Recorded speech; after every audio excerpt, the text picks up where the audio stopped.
Derek, just 4 games, but I'm sure the face-off percentage isn't anywhere near where you'd like it. Just how important is that going forward? Very important. I think face-off detail is a huge part of the game. It sets your whole 5-on-5 game up. Obviously, it hurt us in the special teams last night, ended up in the back of our net. So we've tried to be a detailed face-off team. We've tried to incorporate some face-off intensity, not just putting it all on our centers. I think that's how you become a better face-off team when it's a 5-man face-off unit. Obviously, we don't have a right shot face-off guy. So there's going to be nights it looks like that, and it looks, I wouldn't say ugly, but it's just you're going to get beat in that circle a lot. So we'll put it on the centers, but I think it's more about a team in the face-offs and how important that is. It sets up your whole game. What was the biggest takeaway from last night? Just the biggest lesson learned from that third period? I think just managing our game. We had some opportunity. Even at the 2-goal lead in the second, we have an extended shift. We had 3 forwards out there trying to take one more rush, well over a minute into their shift. They're late on the back check. We get a D outside the dots, breakaway penalty shot. All of our good works, all of a sudden it's 2-1. And then we even chased it on shorthanded, trying to create some offense.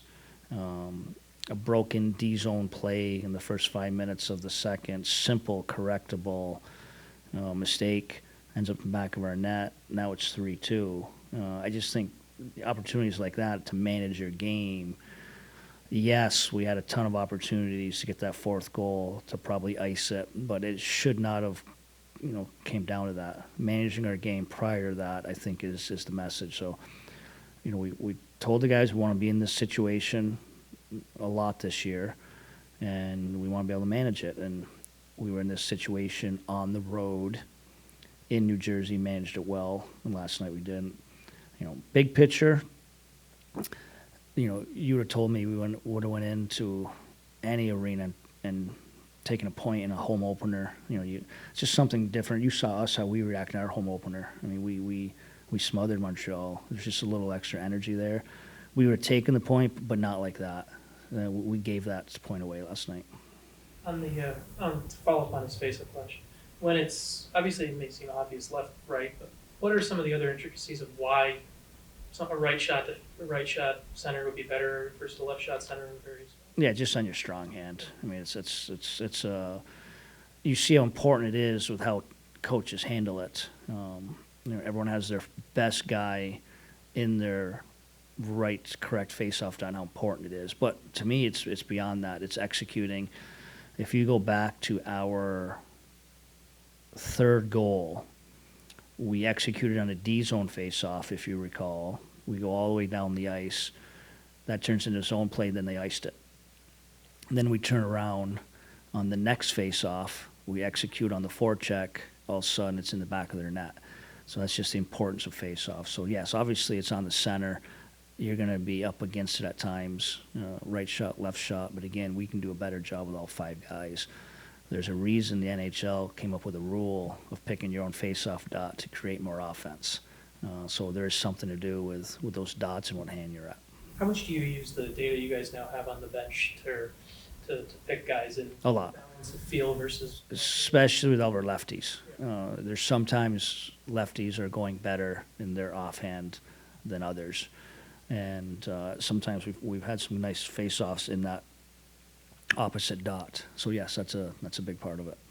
Derek, face-offs, I guess, seem to be the topic of the day. But talking to some of the players, they were saying that it comes down to 2 things. They have to just repeating, taking them and taking them and taking them, and also trying to get a competitive advantage. I would never say cheating, but how important is it to cheat in the dot? Yeah, I think it's a reality of it. We emphasize it when there's good games, when we're having good face-off games, you'll see a lot of it's because of the jump of our wings. And that's just being ready to play. I can usually tell early on in the game, just watching our wings on their face-offs if we're ready to play. So, yeah, huge part of it. Have you ever thought about getting Chris Draper back on the ice because he was notoriously known for competitive act. Yeah, of course. I mean, we talked to Chris a lot with things. Yeah, I mean, it's reality. Use your resources, but I mean, it's easy to have answers here when, again, you have no right shot center. Life can become very difficult. It's just, which is fine. We like all of our lefty centers. There's no need to go chase a righty. Just have a righty center. It's just, I know I've had maybe 2 face-off questions in my career that I've ever seen, and I've literally gotten 9 in the last 2 days. And unfortunately, we're going to have the same. It's going to be. It's who we are. It's the way we're built. We don't have a right shot center. There's going to be nights like that. It's on our lefties to be better in that dot, and it's on all 5 of us to be improved with their face-off intensity. Talking to Andrew Kopp, he's described how he and Larkin share a lot of the same leadership mentality, kind of their approach the same. Do you see that play out on and off the ice a lot? Of course. Not only it's kind of they have it in them, some natural leadership. They've done it their entire career. They have some want with it too. They understand the importance of leadership, how important it is within a team, and they're part of that group now. It's a team effort. I'll probably put 4, 5, 6 different guys in that. It's interesting.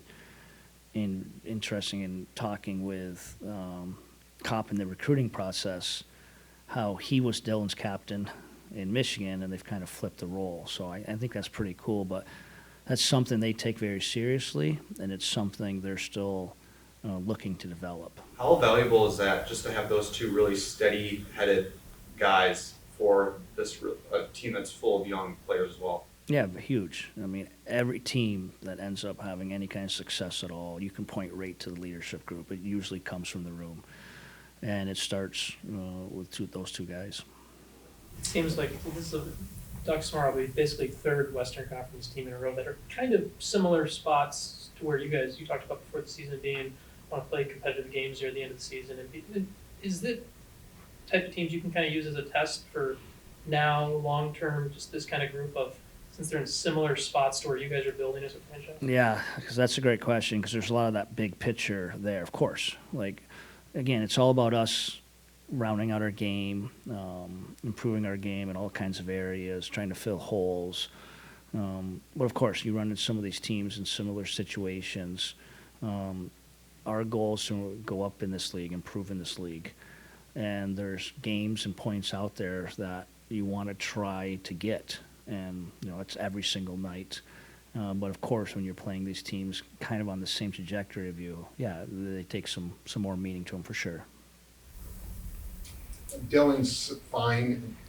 Yeah, Dylan's fine. Little concerned last night, obviously leaving the game, came back, didn't seem himself, but obviously skated today, upper body. I think just something he tweaked, and I think he's in a good spot. Be ready for tomorrow.